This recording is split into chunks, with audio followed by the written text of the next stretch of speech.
오늘은 본문의 말씀을 통해서 예수님을 초대하라라는 제목으로 여러분과 함께 말씀을 나누기를 원합니다. 클레어 키건의 단편 소설인 맡겨진 소녀의 이야기가 있습니다. 아일랜드 시골 마을의 가난한 가정에서 자라난 9살 난 소녀는 많은 형제, 자매들 틈에서 제대로 된 보살핌을 받지 못하고 어머님의 임신으로 인해 여름 방학 동안 먼 친척인 킨셀라 부부의 집에 맡겨지게 됩니다. 아빠는 아이를 이 가정에 맡기면서도 감사의 표현도 제대로 하지 않고 아이의 짐도 차에서 내리지 않은 채 떠나버립니다. 소녀는 킨셀라 부부의 집에서 이전에 경험해보지 못했던 따뜻한 관심과 배려, 그리고 깨끗한 집에서 맛있는 음식 등을 처음으로 돌봄이라는 것을 경험하면서 점차 마음을 열어갔습니다.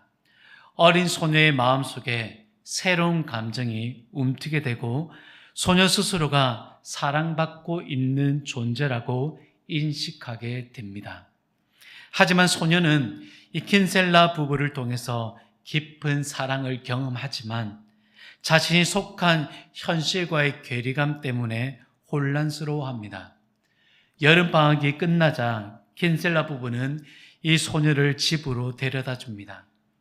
마지막 인사를 하고 킨셀라 부부가 떠나자 소녀는 참을 수 없는 마음에 킨셀라 부부의 집까지 한 걸음에 먼 길까지 달려갑니다. 그리고 킨셀라 아저씨를 보고 아빠라고 외칩니다. 소설에서 맡겨진 소녀는 더 진짜 부모처럼 소녀를 사랑해준 킨셀라 부부의 따뜻한 돌봄과 사랑이 이 한 아이의 삶에 얼마나 큰 영향을 미칠 수 있는지 보여줌과 동시에 소녀의 시선을 통해 가족, 그리고 사랑, 소속감에 대한 깊은 질문을 던져주게 됩니다. 맡겨진 소녀처럼 우리 역시도 현실과의 괴리감에 혼란스러워할 때가 있습니다. 교회와 세상 이 두 마음 사이에서 끊임없이 갈등하는 우리에게 하나님의 손내미심이 있습니다. 우리에게 손내밀어 주시는 하나님의 사랑 가운데서 세상에서 경험하지 못한 애정을 우리가 느끼기를 원하고 그 안에서 새로운 소속감을 누리기를 축복합니다. 신앙 안에서 어려움을 겪는 우리 성도님들이 또한 계실 것입니다. 이 시간 우리의 모든 부족함과 결핍을 채워주시는 하나님을 만나고 우리에게 표적으로 행하시는 하나님을 만나시기를 주님의 이름으로 축복합니다. 오늘 본문은 사흘째 되던 날이라는 말로 시작합니다. 요한복음 1장에서부터 시작된 이 시간상의 나흘을 살펴보게 되면 첫째 날에는 사내들인에서 파견된 이들로부터 세례 요한은 질문을 받게 되고 그 질문에 답을 하게 됩니다. 둘째 날에는 세례 요한이 자신에게 다가오시는 예수 그리스도를 만나게 됩니다. 셋째 날에는 우리가 살펴보진 않았지만 안드레와 요한이 예수님을 따랐고, 넷째 날에는 베드로와 빌립과 나다나엘이 예수님을 만난 사건이 있었습니다. 이런 시간적 흐름으로 해석하는 이들도 있지만 다르게 예수님이 사흘째 되던 날에 부활하신 일의 전조로 보며 해석을 하기도 합니다. 어떤 해석이 되었든 나흘이라는 이 숫자에 매여서 예수님께서 일으키신 이 표적의 진짜 의미를 놓쳐서는 안 됩니다. 사흘째 되던 날 갈릴리 가나에 혼인잔치가 열렸습니다. 이 잔치에 소개되는 등장인물로는 예수의 어머니 마리아와 그리고 예수님, 그리고 그의 제자들, 하인들, 그리고 연회장, 신랑입니다. 이 혼인잔치가 어디에서 열렸는지 요한은 갈릴리 가나에 혼례가 있었다고 정확히 기록하고 있습니다. 요한복음 2장 1절 상반절에 사흘째 되던 날 갈릴리 가나에 혼례가 있어 잘 알려져 있지도 않은 이 지역을 정확하게 기록한 것을 보면 이 혼례의 역사적 신빙성과 예수님께서 이후에 일으키게 될 표적의 사실적 관계를 증명하기 위한 것처럼 보입니다. 이 혼인잔치에서 예수의 어머니 마리아가 있었던 것을 보면 이 예수께서 손님이라기보다 가족의 일원으로 참여하고 있는 것 같습니다. 이런 와중에 예수님과 제자들도 이 혼인잔치에 초대를 받았습니다. 예수님께서 제자들과 함께 혼인잔치에 참석하셨을 때에는 많은 사람들로 붐볐을 것입니다. 잔치자리는 기쁨이 가득했을 것이고 새 가정을 이루려고 하는 신랑과 신부에게 많은 축하객들로부터 축복이 쏟아지고 있었을 것입니다. 이러한 자리에서 예수님의 표적이 일어날 필요성은 전혀 없어 보입니다.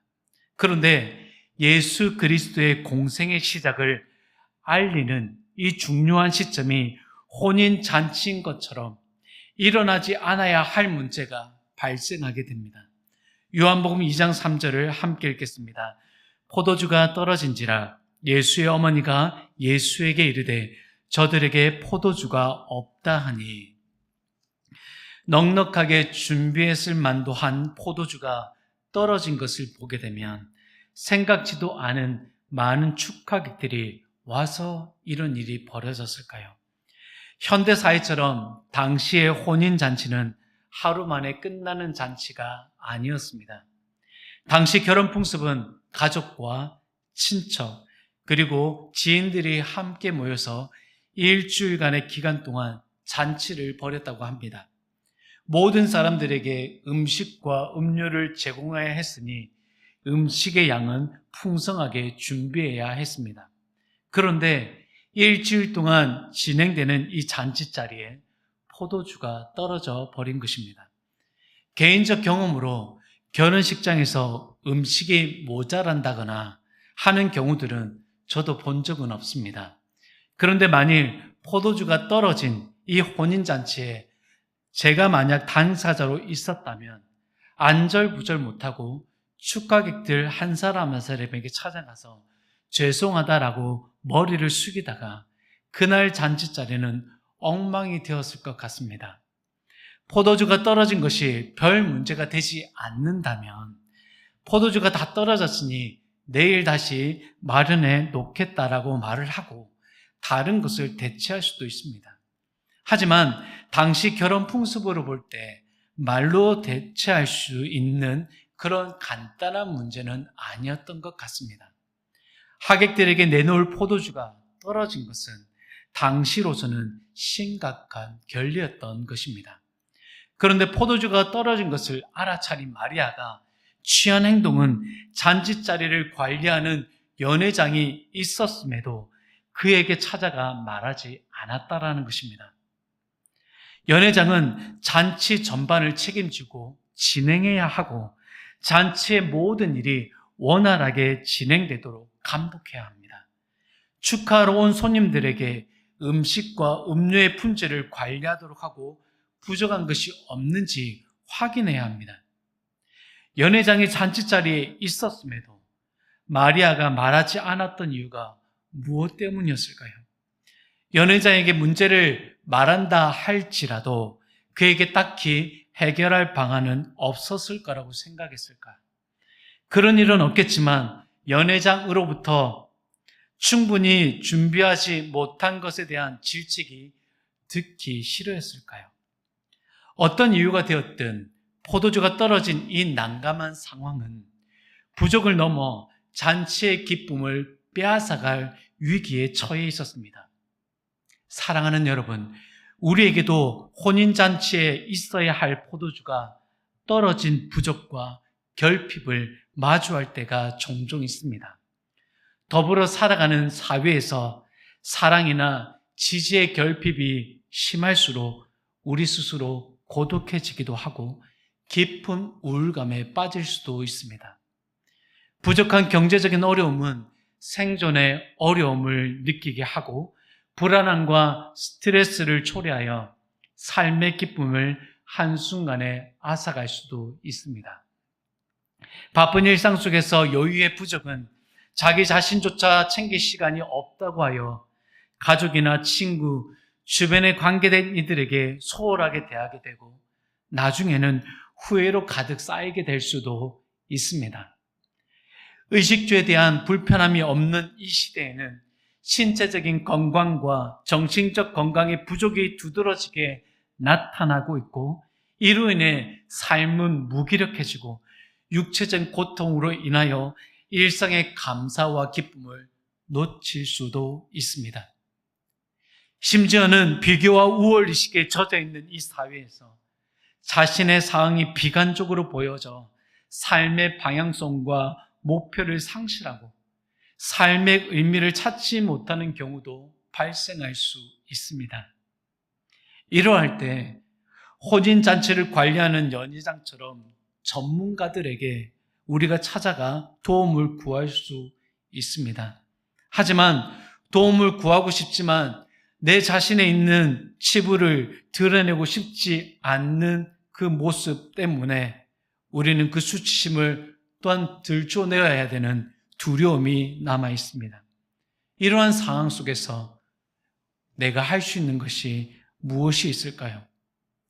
그것을 우리는 첫 번째로 예수 그리스도의 능력을 바라보라는 것입니다.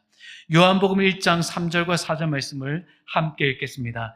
포도주가 떨어진지라 예수의 어머니가 예수에게 이르되 저들에게 포도주가 없다 하니 예수께서 이르시되 여자여 나와 무슨 상관이 있나이까 내 때가 아직 이르지 아니하였나이다. 아멘. 결핍과 부족을 내가 채울 수 없는 상황이 올 때에 예수의 어머니 마리아는 예수님에게 그 능력이 있음을 믿고 바라보았습니다. 마리아의 바라봄의 이 믿음은 예수님에게 다가가 현재의 부족한 것을 그대로 아뢰었습니다. 저들에게 포도주가 없다 하니. 마리아는 예수님께서 어떤 말을 듣게 될지에 대해서는 아무 생각이 없습니다. 다만 이 부족한 포도주를 채워주실 능력이 오직 예수님께 있다라는 것을 믿는 믿음밖에 없었습니다.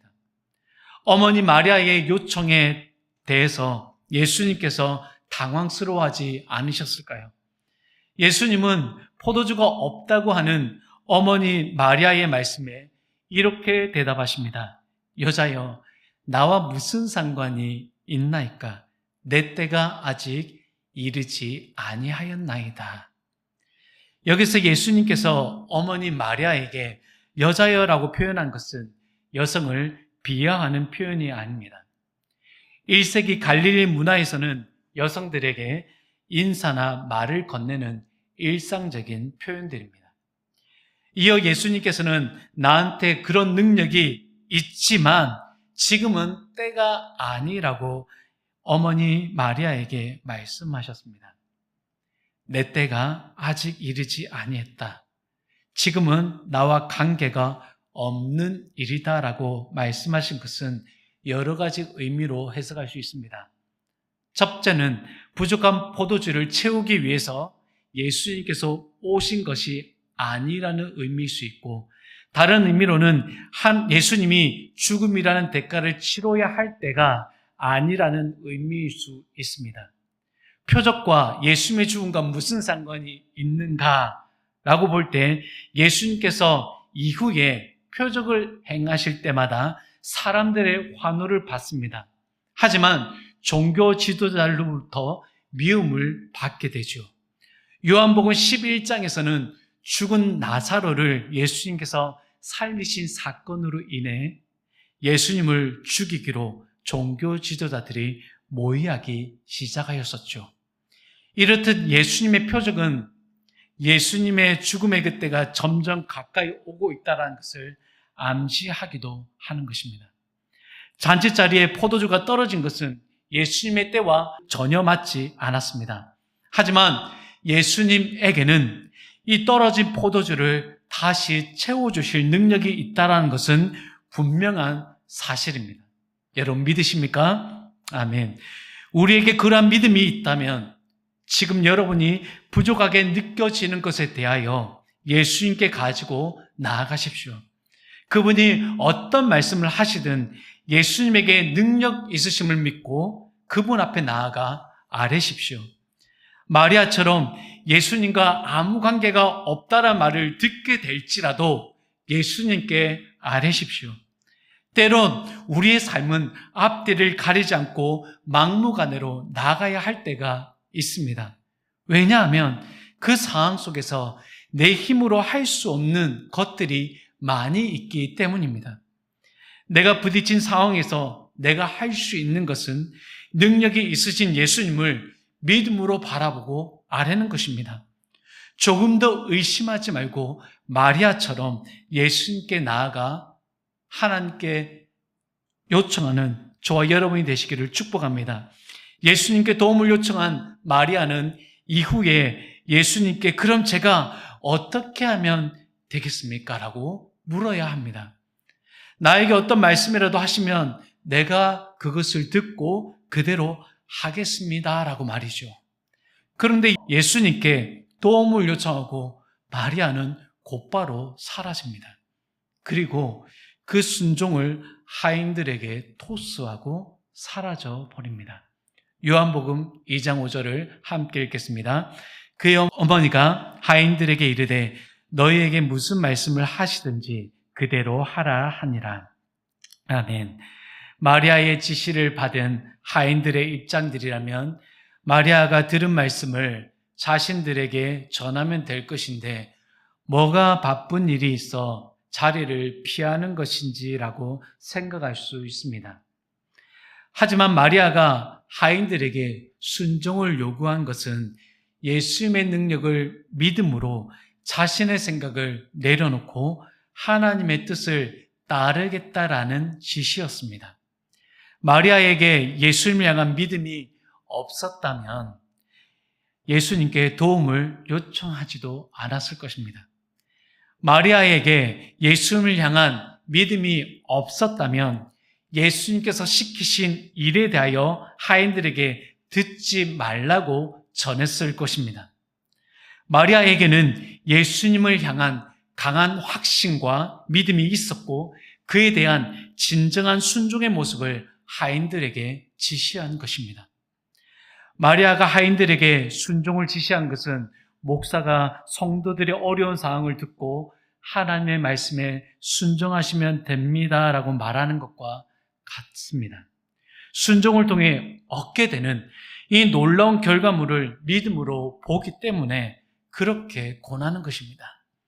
이후 마리아가 지시했던 순종을 하인들이 그대로 행동에 옮기게 됩니다.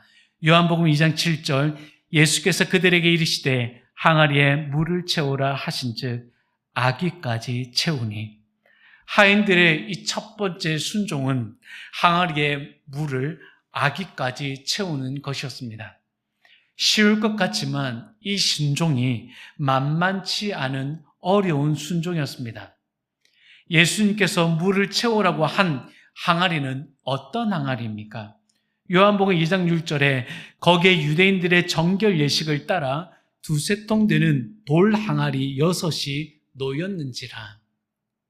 당시 유대인이라면 정결 예식에 사용되는 항아리 용도를 모르는 이들이 없습니다. 유대인들이 식사 전후에 손을 씻는 의식에 사용되었고 부정한 물건들을 만졌을 때에는 씻어내기 위해 사용된 항아리 물입니다. 그런데 그곳에다가 예수님께서 물을 부어라고 말씀하고 있습니다. 예수님께서는 때로 우리의 이성과 맞지 않는 말씀을 하시는 경우들이 있습니다. 포도들을 공수해 와서 항아리에 넣고 물을 부어라고 하면 순종해 볼 만하지 않겠습니까? 옆집에서 포도를 가져와서 그 항아리에 붓고 모자란 부분은 물로 가득 채우라고 하면 순종할 수 있지 않겠습니까? 그런데 예식을 위해 사용되는 항아리에 물만 부으라뇨. 저는 이런 상황을 생각해 볼 때 아람 왕의 군대 나아만 장군이 생각났습니다. 아람 왕의 군대 장관 나아만 장군이 나병에 걸렸을 때에 사마리아에 있는 엘리사 선지자가 병을 낫게 해줄 거라는 여종의 소식을 듣고 들뜬 마음으로 엘리사를 찾아갑니다. 그는 자신의 병이 낫게 하기 위하여 그 선지자에게 건네다자 줄 은 10달란트와 금 6,000개와 의복 10벌을 가지고 엘리사의 집문까지 당도합니다. 그런데 엘리사가 나아만 장군을 환영하지도 않고 사환을 시켜서 요단강으로 가서 몸을 7번 씻으면 나을 거라고 전하게 합니다. 나아만 장군이 이 상황에서 화를 내며 말합니다. 열왕기하 5장 11절에 나아만이 노하여 물러가며 이르되 내 생각에는 그가 내게로 나아와서 그의 하나님 여호와의 이름을 부르고 그의 손을 그 부위 위에 흔들어 나병을 고칠까 하였도다. 나아만 장군의 생각은 엘리사가 나와서 자신을 맞이하고 침상에 눕게 하여 그의 손을 나병 위에 흔들어 병을 고치게 될 거라고 생각하였습니다. 이스라엘 왕도 아람 왕께서 벌벌 떠는 시대였는데 엘리사는 나아만 장군을 지나가는 나그네보다도 못한 대접을 보였습니다. 나아만 장군의 입장에서 보면 엘리사의 이 응대는 기분이 나쁠 수밖에 없습니다. 게다가 요단강보다 깨끗한 물도 많은데 왜 하필 요단강에서 몸을 씻으라는 것이죠. 우리가 몸을 낫게 하려면 물도 좋은 물을 마셔야 된다라고 하지 않습니까? 그런데 엘리사가 나아만 장군에게 건넨 방법은 치유가 전혀 이루어지지 않을 것만 제안을 하고 심지어 병이 낫고자 하여 재물까지 들고 온 사람을 하대하는 것을 보면 나아만 장군이 화를 내는 것은 당연해 보입니다. 사랑하는 여러분, 우리가 어떤 문제에 당면했을 때 그 문제가 해결되어지는 과정이 내 생각대로 이루어지길 바랄 때가 있습니다. 하지만 전혀 다른 방식으로 하나님께서 나에게 말씀하신다면 우리는 과연 순종할 수 있을까요? 오히려 나아만 장군처럼 화가 나거나 그에 따르게 순종하지 않고자 하는 마음이 일어나지 않겠습니까? 마리아처럼 하인들에게 그가 시키는 대로 행하라고 우리는 말할 수 있을까요? 하인들처럼 정결 예식을 위한 돌 항아리 그 6통에 아기까지 물을 채울 수 있을까요? 예수님에게 그런 능력이 없다고 믿는다면 우리는 마리아처럼 반응하지 않고 내가 하는 게 낫다라고 생각하며 예수님을 거들떠보지 않을 수 있습니다. 그리고 하인들처럼 물을 채우기보다는 포도주를 주변 이웃들에게 빌리러 다닐 것입니다. 그런데 하인들은 항아리에 물을 채우라는 예수님의 말씀에 있는 그대로 순종하게 됩니다. 여기까지 순종했다면 이제 끝났겠지라며 안도할 수 있겠죠. 이제 일어난 일만 기다리면 되겠다라고 생각했는지도 모르지만 예수님은 하인들에게 이어서 말씀하십니다. 요한복음 2장 8절에 이제는 떠서 연회장에게 갖다 주라 하시매 갖다 주었더니. 사랑하는 여러분, 하인들이 6개의 돌 항아리에 무엇으로 채웠습니까? 물로 채웠습니다. 포도 한 알도 들어가지 않았습니다. 게다가 예수님께서 항아리에 채운 물을 한 번도 맛을 보았다라고 성경은 말씀하고 있지 않습니다. 그런데 항아리 아기까지 채운 물을 하인들에게 연회장에게 갖다 주라고 예수님께서 말씀하십니다. 하인들이니까 순종할 수 있을 거야 라고 생각할 수 있습니다. 물론 책임은 하인들이 지는 것이 아니라 그 일을 시킨 당사자에게 있으니 할 수 있을 거라고 생각할 수 있습니다. 하지만 누구에게 책임을 묻는 것을 떠나서 우리가 하나님 앞에 순종을 이룰 때 하인과 같은 마음으로 순종해야 하는 상황이 요구되어집니다. 하인들이 그 물을 떠서 연회장에게 가져다 주기 전에 여러분, 하인들이 맛을 보고 가져갔을까 한 번은 생각해 보게 됩니다. 그리고 그들이 그 포도주 맛을 확인한 후에 연회장에게 갖다 주었을 거야 라고 생각할 수도 있습니다. 하지만 성경은 예수님도 하인들도 항아리에 담긴 물을 맛보았다는 말씀은 전혀 기록되어지지 않았습니다. 사랑하는 여러분, 하나님께서 나에게 주시는 말씀 앞에 아직 못다 이룬 순종이 남아있지 않습니까? 순종을 해야 되나 말아야 되나라는 양자택일 앞에서 갈등만 일으키고 계십니까? 우리는 전혀 예측할 수 없는 상황 속에서 순종해야 할 때가 있습니다. 그리고 그 순종을 이루는 힘은 어디에서 오느냐? 마리아처럼 예수님이라면 하실 수 있다라는 그 믿음, 그것이 우리로 순종을 이루게 하는 힘이 되는 것입니다. 함께 믿음으로 선포하겠습니다. 하나님은 모든 것을 하실 수 있는 전능하신 분이십니다. 아멘.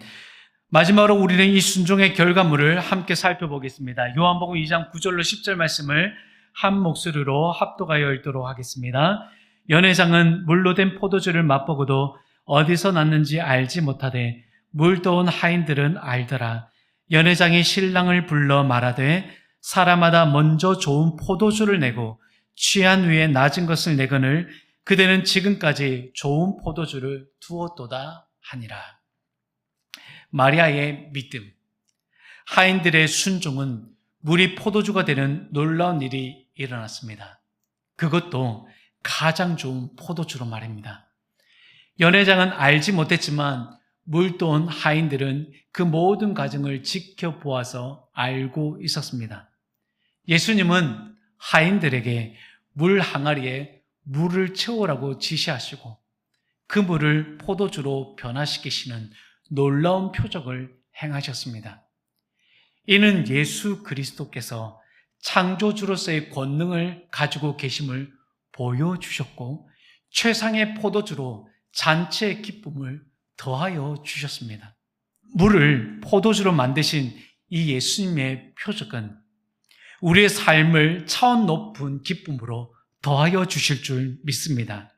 뿐만 아니라 예수님의 이러한 표적은 예수님이 어떤 분이신 줄을 하나님의 영광 가운데 나타내 보이시고 이를 지켜본 이들에게 믿음을 더하여 주십니다. 요한복음 2장 11절 말씀 함께 읽겠습니다. 예수께서 이 첫 표적을 갈릴리 가나에서 행하여 그의 영광을 나타내심에 제자들이 그를 믿으니라. 아멘. 예수님께서 최상의 포도주로 만드신 이 표적은 이스라엘을 회복하게 하시는 그리스도를 알리시는 첫 번째 표적이었습니다. 그리고 구약에서 예언된 메시아의 사역과 일치하는 표적이었습니다. 아모스 9장 14절에 내가 내 백성 이스라엘이 사로잡힌 것을 돌이키리니 그들이 황폐한 성읍을 건축하여 거주하며 포도원들을 가꾸고 그 포도주를 마시며 과원들을 만들고 그 열매를 먹으리라. 제자들은 이 표적을 통해서 예수님이 이스라엘이 기다리던 메시아라는 확신을 부분적으로 확신하게 되었습니다. 그리고 하나님의 영광이 예수님에게서 나타난 것을 보고 예수님의 정체성을 더욱 믿게 되었습니다. 말씀을 맺겠습니다. 물이 포도주로 변한 표적을 통해 우리에게 알려주는 귀한 깨달음은 우리가 기쁜 일이 있든 슬픈 일이 있든 모든 상황 속에서 예수님을 초대하는 것입니다. 초대받으신 예수님은 거절하지 않으실 뿐만 아니라 우리의 삶 속에서 놀라운 변화를 일으키시는 분이십니다. 우리는 그 예수님을 믿고 그분의 말씀에 순종함으로써 삶의 어려움을 극복하고 풍성한 은혜를 누릴 수 있습니다. 또한 우리는 이 표적을 통해 모든 일을 이루시는 분이 바로 하나님의 아들 예수 그리스도이시며 우리가 믿고 따라야 할 분이심을 더욱 분명하게 보여지는 사건이었습니다. 우리에게 참된 기쁨과 풍요를 누리게 하시는 하나님의 말씀 앞에 우리의 모든 순종을 하나님께 이루어내기를 원합니다. 그래서 물이 포도주가 되는 놀라운 표적들처럼 여러분의 삶 가운데서도 예수님의 그 기이한 일들이 나타나기를 주님의 이름으로 축원합니다.